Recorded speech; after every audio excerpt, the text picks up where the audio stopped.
Easter Sunday in the lives of Christians marked the resurrection of Jesus Christ from death, 3 days after he died by crucifixion.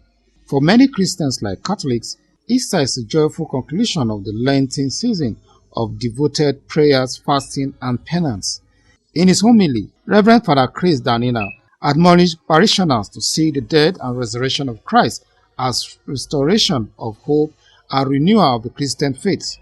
Our hope that was lost has been restored.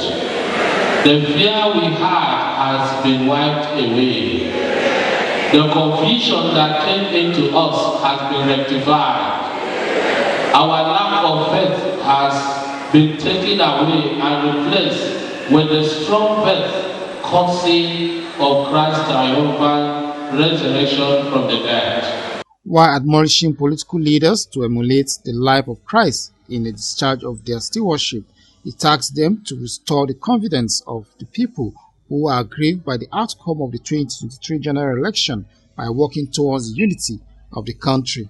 If we must allow this democracy to grow, then we have to be serious in working very hard to make sure we put all the necessary democratic machineries in place in order to have a reliable election which result will be acceptable generally by the people and across board.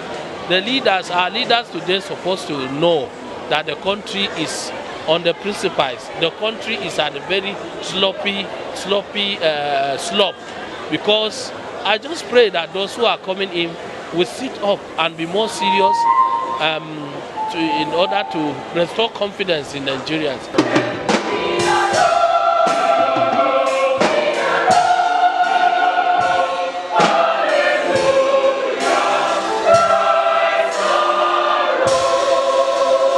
Dominic Eyemise, ITV News.